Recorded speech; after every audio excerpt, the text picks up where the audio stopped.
नाज़रीन, जहां एक तरफ पूरी दुनिया यूनाइटेड नेशंस के इदारे आईपीसीसी की गुज़श्ता दिनों आने वाली रिपोर्ट पर क्लाइमेट चेंज से होने वाली तबाहकारियों पर परेशान है, पाकिस्तान हमेशा की तरह दुनिया के साथ अपना मुस्बत किरदार अदा करता ना सिर्फ दिखाई देता है, बल्कि इन चैलेंजेस से निपटने के लिए बनाई गई किसी भी मुश्तरका हिकमत अमली पर अमल पैरा होने के लिए कदम से कदम मिलाए खड़ा दिखाई दे रहा है। इस रिपोर्ट में ग्लोबल वार्मिंग से निपटने के लिए जिन इक़दाम की सिफारिश की गई है, उसमें एक बहुत अहम कदम मजीद दरख्तों का लगाना है। और पाकिस्तान ने आज 50,000 दरख्त 1 मिनट में लगाकर ना सिर्फ Guinness book of world record में अपना नाम दर्ज करने के लिए अप्लाई किया, क्योंकि इससे पहले Guinness book of world record में भारत का नाम 35,000 पौधे 1 मिनट में लगाने के रिकॉर्ड के साथ दर्ज है। बल्कि जैसा मैंने कहा कि पाकिस्तान दुनिया में हमेशा की तरह आगे की सफ़ों में खड़ा अपना मुस्बत किरदार अदा करता दिखाई देता है। और हुकूमत पाकिस्तान का 10 अरब दरख्त लगाने का हदफ सिर्फ पाकिस्तान के लिए ही नहीं, बल्कि पूरी दुनिया की आने वाली नस्लों के लिए इंशाल्लाह एक अजीम तोहफा साबित होगा। नाज़रीन, टेक्निकली अगर देखा जाए तो पाकिस्तान का शेयर ग्लोबल वार्मिंग में ना होने के बराबर है, लेकिन पाकिस्तान ग्लोबल वार्मिंग के नतीजे में पैदा हो रहे नुकसानात के हवाले से हाई रिस्क वाले मुल्कों की फहरिस्त में शामिल है, जिसकी बड़ी वजह पाकिस्तान का हमसाया मुल्क भारत है, जो फ़ज़ाई आलूदगी फैलाने का एक बहुत बड़ा सोर्स है। और इसकी वजह से पाकिस्तान पर इसका बहुत मनफी असर पड़ रहा है। नाज़रीन, एक तरफ कोविड-19 ने पूरी दुनिया को हिला कर रख दिया है। अब तक कई लाख अफराद इस वबा की वजह से लुक़मा अजल बन चुके हैं। बावजूद ये कि अब इस मरज़ से बचाव की वैक्सीन भी आ चुकी है, लेकिन इसके बावजूद इसका ख़तरा अभी पूरी तरह से टला नहीं है।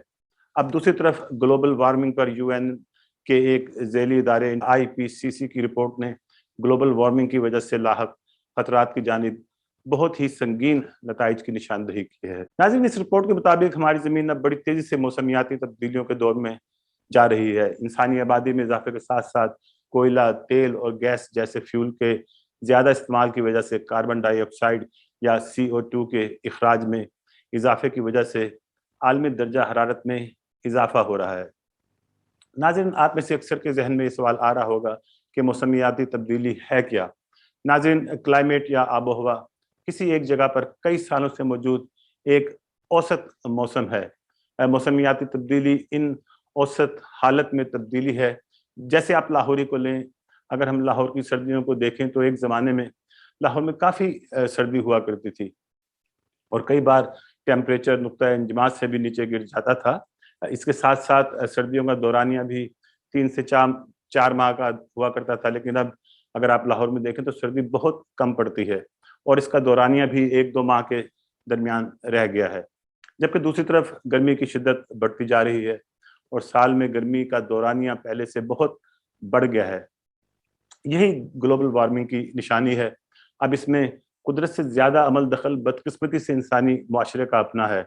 और जैसा मैंने पहले कहा कि हम फ्यूल जैसे तेल, गैस और कोयला बतौर ईंधन ज़्यादा इस्तेमाल करते हैं।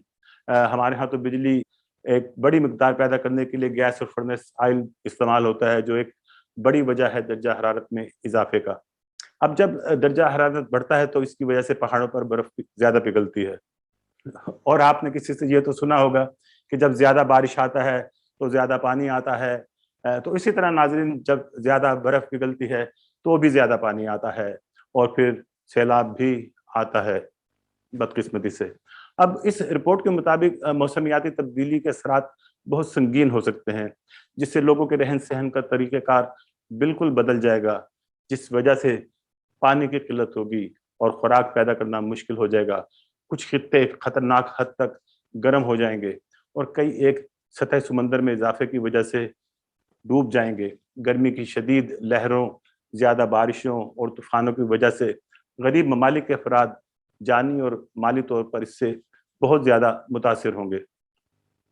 नाज़रीन, ग्लोबल वार्मिंग से हमारी एनवायरनमेंट को शदीद खतरात दरपेश होंगे, क्योंकि ग्लेशियर्स के मेल्ट होने से समंदरों की सतह में तो इजाफा होगा ही, लेकिन इसके साथ साइबेरिया और दीगर इलाकों में बर्फ़ पिघलने से मीथेन गैस का अखराज क्लाइमेट चेंज की सूरत हाल को मज़ीद बदतर कर देगा। जंगलात में बार बार आग लगने के वाक़यात हम आए रोज देख रहे हैं। इसकी एक वजह ग्लोबल वार्मिंग का बढ़ना ही है। गुज़श्ता दिनों आपको मालूम होगा कि तुर्की के जंगलात में आग भड़क उठी थी और इस वजह से लाखों एकड़ रकबा जलकर राख हो गया। इसी तरह ऑस्ट्रेलिया में लगने वाली आग की वजह से ना सिर्फ जमीन का नुकसान हुआ बल्कि आग से लाखों जंगली जानवर भी हलाक हो गए। क्योंकि समंदर ज्यादा CO2 या कार्बन डाइऑक्साइड जज़ब करते हैं, इस वजह से समंदरी हयात को भी इस ग्लोबल वार्मिंग से खतरात लाहक हैं और बहुत सी जंगली हयात भी खत्म हो सकती है। बर्फ पिघलने से बर्फानी रीछ की नस्ल खत्म हो सकती है और इसके साथ नशेबी मकामात पर समंदर की सतह बढ़ने से शदीद किस्म के सैलाब आ सकते हैं। अब इसकी वजूहत जैसे मैंने पहले अर्ज की कि एक तो कुदरती भी हैं, लेकिन इसमें ज्यादा अमल दखल इंसानों का अपना है।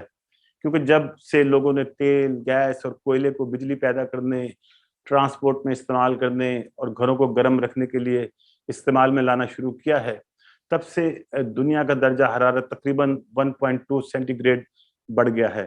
दरख्तों की कटाई भी ग्रीन हाउस गैसों के इखराज की एक बहुत बड़ी वजह है।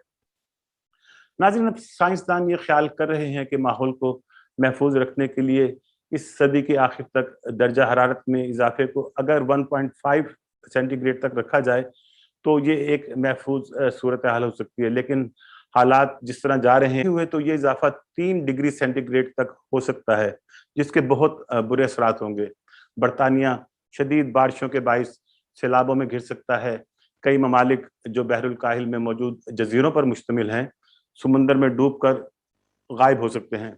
बहुत से अफ्रीकी ममालिक खुश्क साली और कहत का शिकार हो सकते हैं। शुमाली अमेरिका, मगरबी अमेरिका और ऑस्ट्रेलिया में खुश्क साली, शदीद गर्मी, बारिशें और तूफान आ सकते हैं।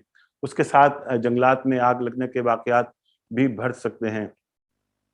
नाज़रीन, अब इसके असरात को कम से कम करने के लिए मुख्तलिफ ममालिक बहुत काम भी कर रहे हैं और उनका हदफ इस सदी के वस्त तक ग्रीन हाउस गैसों के अखराज को सिफर की सतह तक ले जाना है।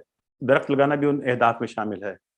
अब नाज़रीन, ग्लोबल वार्मिंग और इसके खतरात जो पूरी दुनिया के सरों पर मंडला रहे हैं, उनसे कैसे बचा जा सकता है, इसके लिए हुकूमतों के साथ साथ हर एक को अपना किरदार अदा करना होगा। इसमें एक तो गाड़ियों का इस्तेमाल कम से कम करें। नज़दीकी जगह पर जाने के लिए साइकिल या पैदल अगर जाया जा सकता है तो पैदल जाएं, ज़ाती गाड़ियों की बजाय पब्लिक ट्रांसपोर्ट जैसे बस, ट्रैम या ट्रेन पर सफ़र करें। इसके साथ साथ फ़ज़ाई सफ़र एक बहुत बड़ा सोर्स है फ़ज़ाई आलूदगी में इजाफे का, उसे भी कम से कम करना होगा। मगरबी दुनिया में तो नाज़रीन हाइब्रिड और मुकम्मल इलेक्ट्रिसिटी पर चलने वाली गाड़ियाँ अब पेट्रोल और डीजल से चलने वाली गाड़ियों की जगह ले रही हैं। इसके साथ साथ बसें, ट्रैम और ट्रेन भी बिजली से चल रही हैं। घरों के बनाने में भी ऐसे मटेरियल्स का इस्तेमाल बढ़ गया है, जिससे एनर्जी में बचत के साथ साथ एनवायरनमेंट को महफूज रखने में भी मदद मिलती है। साइकिल का इस्तेमाल यूरोप में बहुत बढ़ गया है, बल्कि साइकिल सवारों के लिए तो यहाँ अलहदा ट्रैक्स तक बना दिए गए हैं। तो पाकिस्तान जैसे मुल्कों को भी इस किस्म के इक़दाम उठाना होंगे, जिससे अपने माहौल को आइंदा आने वाली नस्लों के लिए साफ और महफूज बनाया जा सके। मौजूदा हुकूमत का 10 अरब दरख्त लगाने का प्रोजेक्ट इस जानिब सबसे अहम कदम है। लेकिन इसके साथ साथ हमें ख़ास तौर पर तेल, गैस या कोयले से पैदा हो रही बिजली को मुतबादिल जैसे पानी, हवा और शमसी या सोलर एनर्जी से जल्द अज जल्द बदलना होगा। इन मंसूबों से पैदा हुई बिजली सस्ती भी होगी और उससे हमारी एनवायरनमेंट पर मनफी असरात भी तकरीबन ना होने के बराबर होंगे। माहौल या मौसमियाती तब्दीली एक ग्लोबल मसला बनकर सामने तो आया है और इसका इदराक काफ़ी अरसे से हुकूमतों को था। अब उम्मीद यही करनी चाहिए कि इसको एक इंसानी और मुश्तरका मसले के तौर पर हैंडल किया जाएगा। ये ना हो कि बड़ी ताकतें क्लाइमेट चेंज के चैलेंजेस से मिलकर निपटने की बजाय अपने हरीफ ममालिक से अपना स्कोर सेटल करने और अपने सियासी अहदाफ हासिल करने की कोशिशों में उन मुस्बत कोशिशों को इसकी भेंट ना चढ़ा दें। खुदा हमारा हामी और नासिर हो। पाकिस्तान जिंदाबाद।